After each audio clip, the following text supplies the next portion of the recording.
Hello, everyone. Welcome to episode 15 of CorpDev.Ninja. It is Thursday, September 24th, 2020. And I have a special guest here today, good friend of mine as well and colleague. He's the one that showed me the podcast and video game and actually inspired me to create one myself quite a while back. It took me a long way to get to this point. I was a little slow, but we got Ben Smith on. What's up, Ben? Hey, how are you? How are you today, Andres? Doing well. Yeah, we're actually working on a couple of things together, Ben and I, the past couple of months. So he knows that maybe more busy than I would like to be. But today's a good day. Yeah, we're collaborating now. It's exciting. How does it feel to collaborate with the CorpDev.Ninja? You know, it was I'm not sure whether it feels sad for you or no, look, I mean, I've always looked up to you. I don't want to compliment you too much too early, but I will say I've always looked up to you in terms of your corporate development skills and ninja-ness, and you've helped me over the last few years when I've had an issue or a deal come up. You've been a great mentor in that way. So I do appreciate that. Well, likewise, Ben, you've also been a mentor to me. So ninja recognize ninja, as they like to say, right? How are you holding up? So you're in Los Angeles. You're not too far from me. How are things on your end, just in general, living the life? I always ask people this question. Eventually, it's going to be you can probably hear my kids in the background at this very second. But I have three little ones. I have a 5.5-year-old girl, and I have twin boys who are 3.5. So COVID was like a nice smack in my booty this year, and I basically learned how to get by, and doing 10 hours of work in about 3.5 per day, and then somehow hit the playground. And yeah, I mean it's working out, and strangely enough, I would say we've just seen such a rapid acceleration of everything in sort of tech and right. VC and corp dev, and everyone's making moves. I think I think when you look at the stock market, you'll see volume actually go massively up when the market goes down. And I think you're seeing sort of the same thing happen here, where there's so much corporate development happening on many levels. You have startups going crazy. It's such a good time. So I'm just trying to take it all in from all sides. I mean, and you have a really interesting story that we'll dive into a minute across not only your professional and corporate life and your entrepreneurial life, your advisory life. You also have a startup as well and there's several interesting things about you that we'll get into. But yeah, in terms of corporate development and just business opportunities, it is like a weird twilight kind of period, because things and like opportunities that I was not sure or clear would happen this year have, and those that I thought that would did not. And so yeah, anything from like investing in venture capital and some of the stuff that we're working on and funding companies and advisor, it is a really unique time. So with that, I'd like to give folks your background. Ben Smith, or Ben, is a serial entrepreneur and managing partner of Chancebending Ventures, a digital media investment firm, as well as a full-service digital consulting agency servicing early-stage startups to Fortune 500 clients. Ben previously founded Blayze, acquired by Vobile, and is it Vobile or Vobile? It's Vobile. Vobile. I always pronounce this in different ways. Vobile in February 2014. Prior to that, Ben was an early Google and YouTube business person behind YouTube's biggest partnerships and strategic efforts. Ben created many first of its kind social media partnerships on the web and led YouTube's efforts with Hollywood for years. That's pretty cool, Ben. He helped bridge the gap between Hollywood and Silicon Valley, leaving YouTube HQ to be the company's first business person in LA in 2008. So that is, and by the way, you have a lot more things to talk about and experience points that we'll get into, but love that background. You are a true business ninja. First question: how did you find Google early on? Like, and how did your path to tech and Google and YouTube come about? When I joined, my first job was at Microsoft, and I joined Microsoft in 2000. I applied in 2003 and then joined in 2004. And Google at that point was still quite small. And I knew that they were up to something big. I didn't know how big they could potentially be. So hats off to going there early. How did you find them, and how did you what was your path there? Yeah. Well, first of all, thank you for reading my bio. It's so funny when you hear that when someone else reads it. It does make me feel slightly old, but that's okay. But yeah, when young people, I've spoken at a number of universities. They're always like, hey, so how did Google happen? And I always encourage young people, follow your heart. I mean, I always fashioned myself like a Jack Kerouac, James Dean figure back when I had hair. Like when I was, I don't know, right out of college, 2021. Yeah. And I found myself wandering, just trying different things. I was in New York City, and then I had a friend. Ben is a 22-year-old in New York City. Oh my God. It was pretty debaucherous, but they're a different podcast on that one.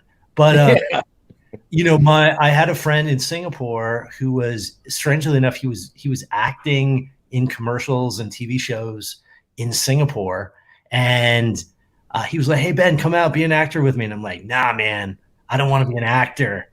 I want to be a producer." So I went to Singapore. My friend and I started we started producing commercials and TV shows for the Asian market. Which year was this? Which year in Singapore? It was 2002. So, and how long were you there for? Just out of curiosity. Like about a year. Okay. Yeah. I was also in Singapore around 2003 for a little bit, so I may have overlapped on the island with you. But that was just a trip. That was a pass through. Wow. Interesting. Okay, so 2003. Got it. And so I had a blast. We were making really cool stuff. I was having a great time, and I didn't know what exactly I wanted to do. And my sister went to Stanford. She's living in Palo Alto. I went to come visit her while I was sort of thinking about what to do. And I was like, should I go to business school? Should I be the P. Diddy of Asia? Because that was sort of like the direction I thought I wanted to go. And she had a friend, a mutual friend named Jeff Gillis. Jeff, wherever you are, hello. And Jeff was really early on at Google. And Elizabeth was like, look, Jeff is doing well. And Jeff was always, don't take offense, Jeff. We were always like, oh yeah, man, Jeff has a good time. She's like, if Jeff's been promoted like 3 times in like 6 months at this Google place, maybe you should check it out. And so that night I remember reading up on pay-per-click ads. They had just started. It was under 2,000 employees, I think, at Google. Wow. I met Sheryl Sandberg and David Fisher and Emily White, and started working on that team. And I just didn't look back because it became pretty clear to me that it was something special. And I thank God I did, because it was such a big change in my life. Wow. That's awesome. And I can't imagine. I mean, I've read a few books on Google and, in the early days, and I've heard podcasts, and especially when Eric Schmidt was brought in, he had to share an office with an engineer. But what was it like working in those early days, those small teams? Like, how did corporate development work in those days? And also, I'm quite interested. I didn't know that you worked and you met, early on, you worked with Sheryl Sandberg. How was it like to work with her? Like, what was that like early on? Because I imagine, and she's still similar to, it's like, does she still operate the same way she did back then today, do you think? She's now like a godlike figure. Yeah, no, I mean, I think what was, even as a young person who was relatively inexperienced, when I went in there, it was clear that the caliber of talent and people that they were acquiring was really, really special. And I had to work my ass off to keep up and try to just do everything I could to push others, push myself. And I think, to compliment Sheryl, I think that's really what she was best at. And I think continues to today for the most part, which is she knows how to get she squeezes every ounce of talent out of people. She knows how to get people to be fiercely competitive, how to just scramble, crawl, scratch, claw. Wow. To get work done. She's incredible motivator She just knows how to move people and keep them moving. She also has like an Oprah-like talent for remembering names and faces and making people feel special. So years later, like I would see her and she would be like, she would look at me square in the face. I'm like, you don't know my name. And she would know it. She would be like, Ben, how's your family? You know, like she just knew the things about me. She's like, oh, how was that vacation? She just is that person. And that's what made her really, really special. I think there's some challenge. Did it feel authentic? Because there's a difference between saying these things, but it probably felt like she was probably being authentic, right? No, if you've ever spent time with great politicians on a national level, it's the same thing, which is that they can make every single person feel really, really special. It's a very unique talent, and you have to experience it to understand it. Yeah. But yeah, I mean, and that's the way they describe Bill Clinton. You know, it's the same idea of just like when their eyes lock on you, and that's a sales skill. Like, and I've really tried to Steve Jobs was famous for this, right? Yeah. Yeah. I mean, I think he was tough, but I think from what I understand is like when he gave you that look, like you were all in. Yeah. Yeah. And so tell me about, so you were at Google, and I had met actually Chad Hurley around the time of that acquisition in 2007. How much more before, I think when did they make the announcement? Like, well, so that's what I was telling. That's what I tell people is in 2005, you know, Google looked around. Google Video was just getting started. They're just starting video efforts. And because I had done that work in Singapore, they're like, yeah, Ben's qualified to work on video for Google. And so I think that when you follow your heart and you do stuff that really, truly intellectually interests you, it leads to good stuff. And it might not be exactly what you thought, and it might not be that you get paid to be a famous rock star or whatever it may be, but life takes twists and works out that direction. So I joined this little tiny video team with Google. We had, I don't know, a handful of people, like 10 people or something like that. The first day, this is a great story. The first day that we started really doing Google Video, we looked around at the competitors in the space. 15 companies. YouTube was not one of the top 15 competitors in the video space. 9 months later, we acquired them for a couple $2 billion, and I'm trying to figure out where Sam Bruno is to report to work. So, yeah. And so, you know, I joined that video team. I joined YouTube. They had about 20, 22 people, I think. And so we were like a 30, 35 person team. And it was just an incredible moment because video was having a moment. YouTube was having I felt like a celebrity, to be honest. Like I couldn't tell people what I did. We would have celebrities calling me every day, trying to figure out how to get onto YouTube, what was going on. Yeah. Like I dealt with a lot of politicians. My colleague Adam Relis and I actually created the first for the 2008 election. We created the first like YouTube politics section of the site. We're just doing so many. I got the US government onto social media for the first time. We're just doing crazy, exciting stuff. Wow. And the thing about that time is like Google would say yes to everything unless they had to say no. And that's what's beautiful about that moment. Amazing. And so so I'm interested from a corporate development perspective. You know, when you were saying that Google wasn't even on the top 15 list, are you saying when you were looking to acquire companies, they weren't on the top 15 in terms of usage, or are you saying that they weren't in terms of traffic at that time? I'd like to know a little bit. Trying to figure out like who is going to win in the space, and looking at ourselves versus everybody else. And we were talking about Yahoo Video, we were talking about Daily Motion and Crackle, but YouTube wasn't even a top 15. We didn't even put them on the slide for competitors. So how did you come across them, and why did you select them? I think that people forget how fast YouTube happened. I mean, even today, the YouTube viral growth story is faster than any other platform I know. They're faster than Snap. They're much faster than Instagram. And there was a few reasons. I mean, they had, you know, it was the first time that you could embed a video clip into an email. And that sounds ridiculous, but it was like, when you figure out those small things on a platform and you incorporate them into your platform to create virality, to create distribution, and it's a real leap forward for platforms. And so YouTube had 2 or 3 of those, and it just happened so quickly. So it was very apparent to our management team that we had to buy YouTube. And YouTube also was running out of money. They had no money because it was such a runaway success. They didn't have enough money to even pay the hosting, fees and charges. My goodness. So they had to sell within a matter of weeks. Wow. Yeah. That's incredible. And obviously that's my B school experience. To be honest, I didn't go to B school. Yeah. I had to learn on the fly. I mean, that was what happened. Yeah. And I think to sort of brag, I think I also had an understanding that this business, the online video business, really needed to shift from the Bay Area down to Los Angeles, because that's obviously content creation and production. Right. The right people were down here.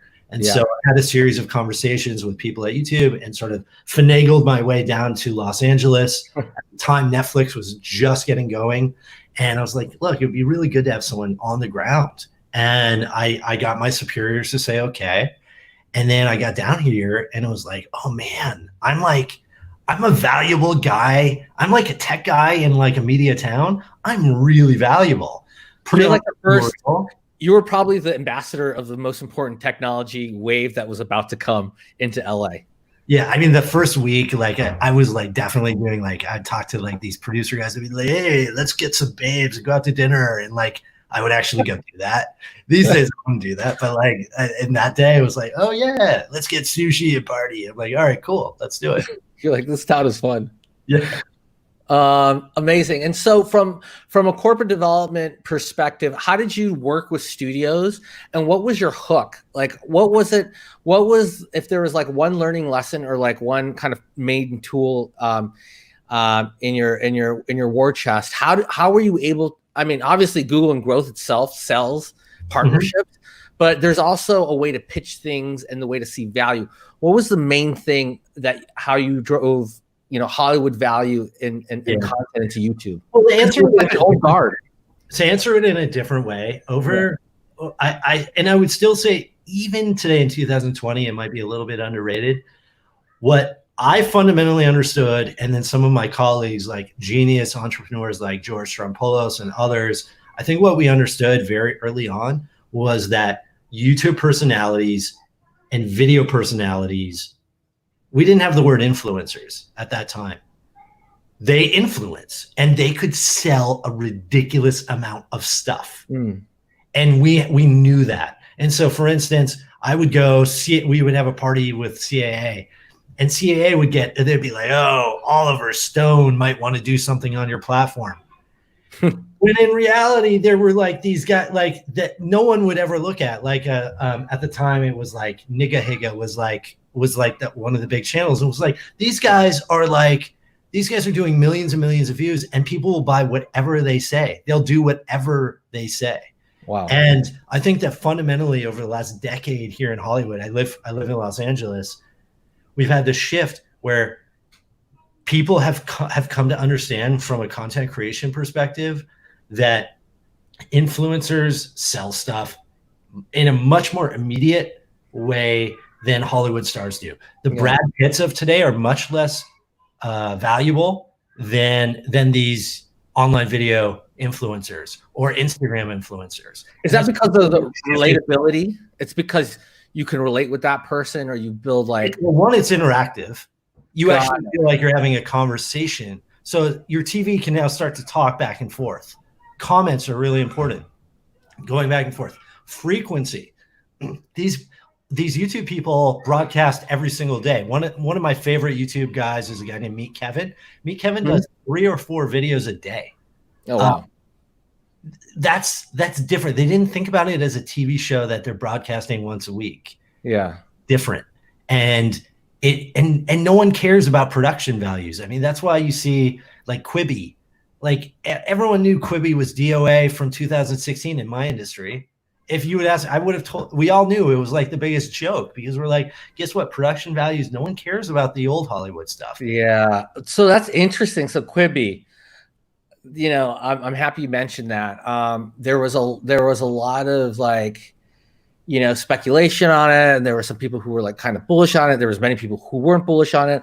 I didn't understand. I'm like, short form content, I can understand the value there, but production for mobile, and their whole kind of IP was like, oh, you can switch between, what is it, like landscape and normal mode quickly. I'm like, I didn't understand quite the value proposition. And of course, I've been wrong many times before. So I'm like, maybe I'm not seeing something here.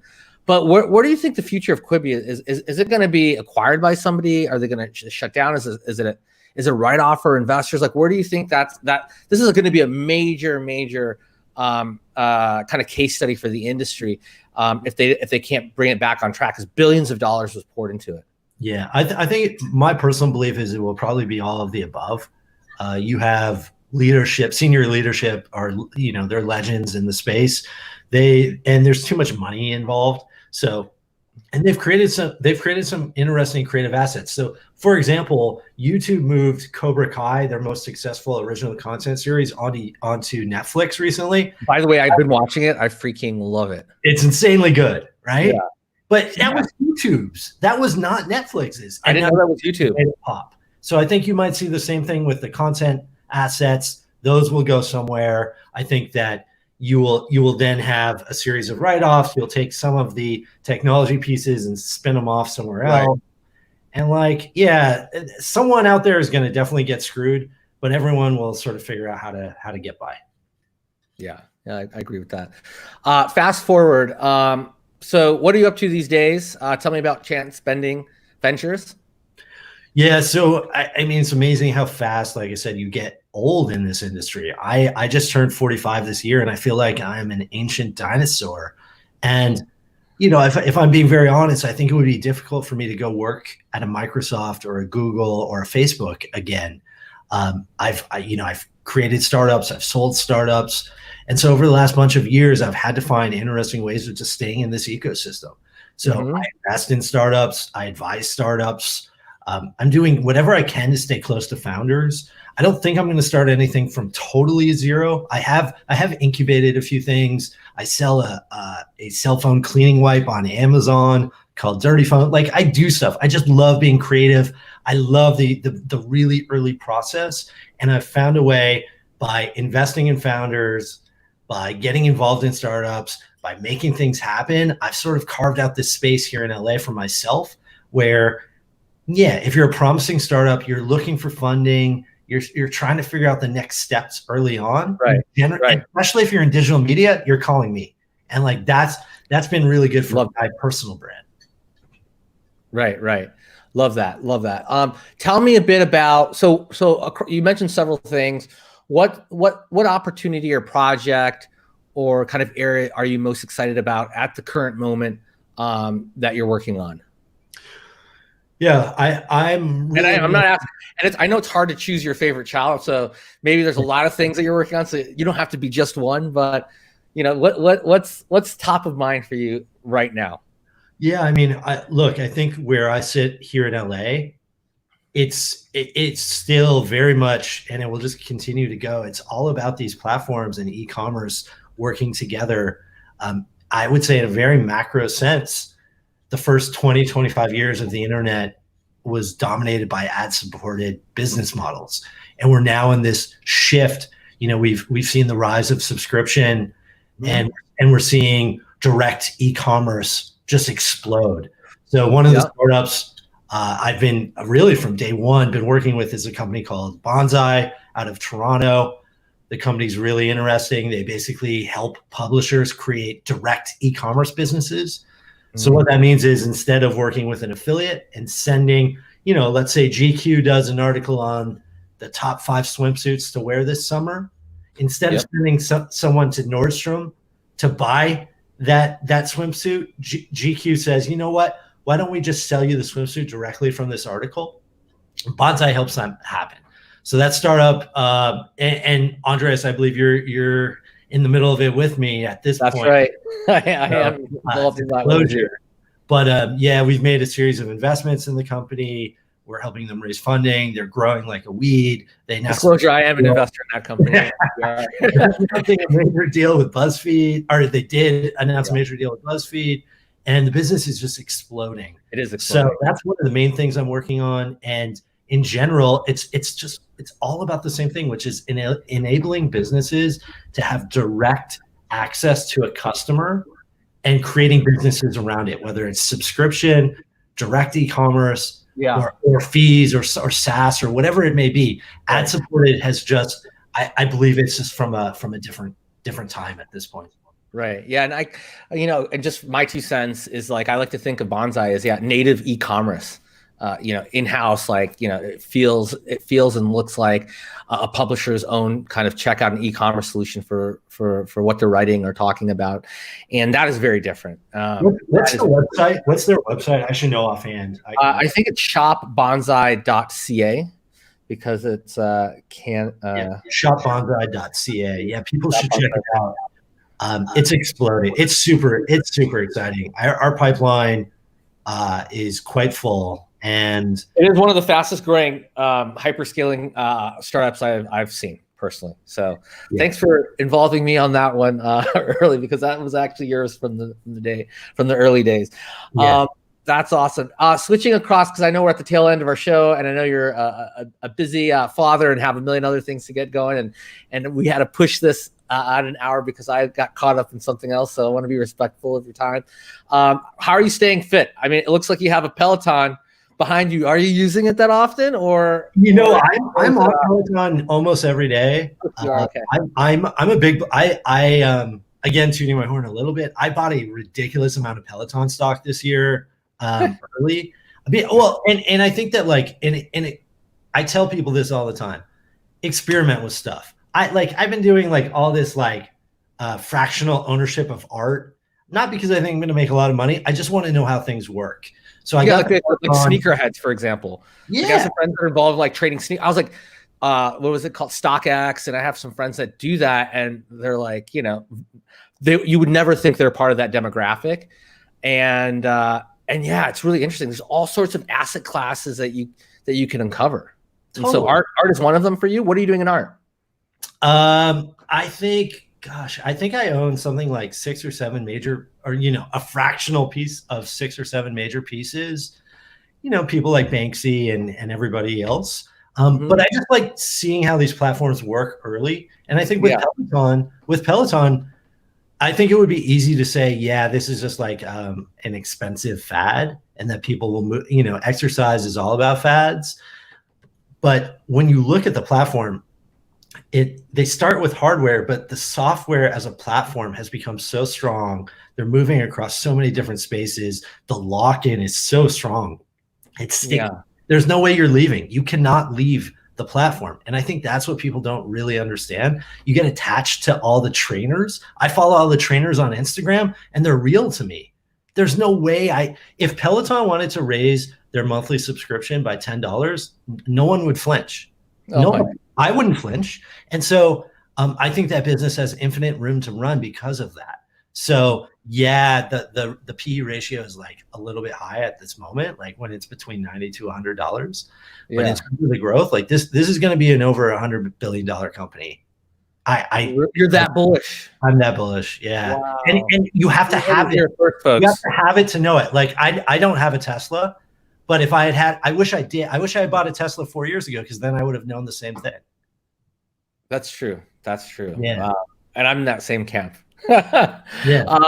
Last question. How are you? So I assume because if you have a family, you're mostly cooking at home. Who's the chef in the house? Or are you guys mostly Postmating, or what's the food situation like? It's mostly my wife making food we're embarrassed about for the kids. It's macaroni and cheese and chicken and stuff. And then unfortunately I eat it, and then I have to get on the Peloton. So so it's this virtuous cycle. And final question. I've noticed that during COVID, I've definitely been drinking a lot more wine during the work week than I typically have. Are you experimenting with any mixology or? Well, here's my thing. I don't know what's going on with White Claw, because I actually do find them weirdly seductive, but I feel like you get this weird White Claw hangover the next day. That's it's a different type of hangover. They call that the claw. Do they call it that? Oh, I just made it up. Oh, yeah. So if anyone out there knows about the White Claw hangover, because I feel like I feel like it needs to be a thing. It's I go to dark play. I would have 2, and then I would wake up the next day and be Oof. Not suicidal, but I'd be like, oh God. So that's what I want to know about. If anyone out there can answer that for me, please let me know. I'll find out. I actually had a few White Claws this past year. I didn't have the hangover, but maybe I should experiment and do another trial and let you know. Or it could be a food sensitivity. By the way, you'd be surprised. People don't realize everyone's body is like a snowflake, and they have all sorts of triggers. And I think the alcohol that they distill that's used in White Claw, I think is potato based. But there's all sorts of crap in like anything that's processed, could be anything. And so food sensitivity, I know we're a little off topic, but for those who are gonna watch this later and listen on Spotify later, food sensitivity is a real thing, and everyone should have that test. I didn't realize like egg yolk and salmon and chickpeas were food sensitivities of mine, and they would make me often feel like I would be hungover the next day without me actually knowing why. So perhaps the claw might have some other confounding variables there for you, Ben. Well, I definitely think gut health. I love gut health stuff, and like I think that's a really great investable category, actually. Huge. Awesome. Hey, Ben, love talking to you today. Thank you so much for joining the CorpDev.Ninja show. Thank you for being accommodating, for moving it up a bit. And for all of our listeners out there, Ben Smith is a true corporate development ninja. You heard his background. And if you want to follow up with any of the stuff that we've spoken today regarding, feel free to do so. And this will be posted across YouTube, LinkedIn, and on the CorpDev.Ninja website. Again, weekly, Thursday or Friday, 25-minute episodes with all things Corp Dev, truths from the trenches from top people and businessmen and businesswomen around the world. Thank you very much. Thanks, Andres. Thank you.